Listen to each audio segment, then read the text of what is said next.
Have you ever walked away from a situation and thought, why didn't I say anything? Why didn't I leave? Why did I just go along with it? And then spent weeks, maybe years, judging yourself for it. I want you to hear this today. You were not weak. You were not broken. Your nervous system was doing exactly what it was built to do. And today we are going to talk about why.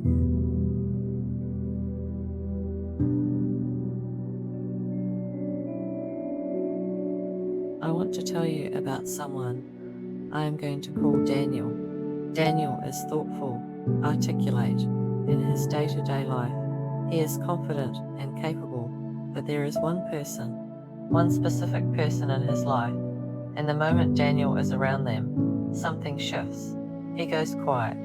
He agrees with things he doesn't believe. He shrinks, and afterwards he feels ashamed, like he let himself down again. What Daniel doesn't know yet is that he didn't choose that response. His nervous system chose it for him because it was trying to keep him safe. That response has a name, and once Daniel understands it, everything changes. Your nervous system has 3 primary survival responses. You have probably heard of 2 of them, fight and flight.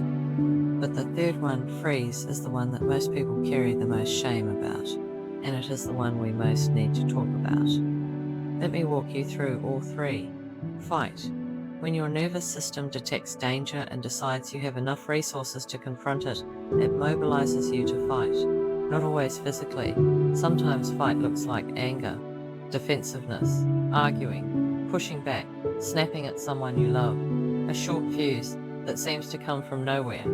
Fight is your nervous system saying, I am going to face this threat head on. Flight. When your nervous system decides the threat is too big to confront, it mobilizes you to run. Again, not always literally.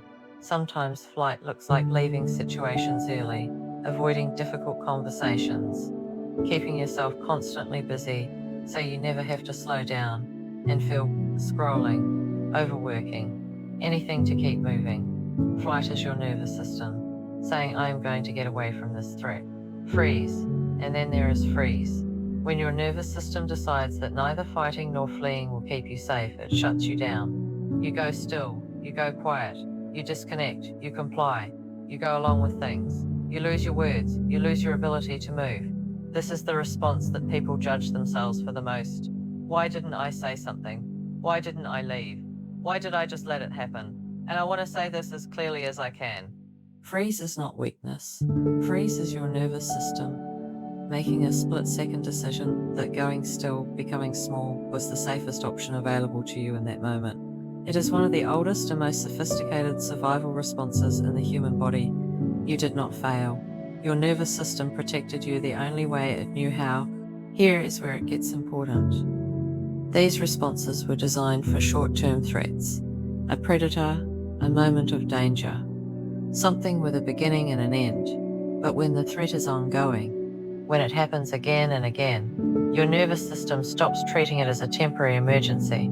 It starts treating it as the baseline, as normal, and so the response becomes automatic, hardwired. Your body learns around this person, in this situation, in a room that feels like that room. This is what we do. This is how we survive, and it keeps doing it, long after the original threat is gone. That is why Daniel goes quiet around that one person. His nervous system learned in the presence of someone with that energy, that tone, that dynamic. Freeze is what keeps us safe. It is not a character flaw, it is a survival map, written by a nervous system that loved him enough to protect him. I want to ask you something, gently. Do you recognize yourself in any of those 3 responses? Maybe you are a fighter, and you have wondered why your anger feels so big, so fast, so hard to control. Maybe you are a fighter, and you have wondered why you can never quite slow down, why stillness feels unsafe, why you are always moving on to the next thing. Maybe you are a freezer, and you have spent years judging yourself for not speaking up, not leaving, not doing the thing you wish you had done. None of those responses make you difficult, or damaged, or broken. They make you someone whose nervous system learned to survive, and that is something worth honoring, even as you gently begin to change it. Next week, we are going to talk about something that I think will surprise you: how trauma lives in the body and why talking about it is sometimes not enough. If today landed for you, if it put words to something you have been carrying, drop a tick in the comments and share it with someone who needs to hear that they are not broken. I'm Marie. This is A Gentle Path, and I'll see you in the next one.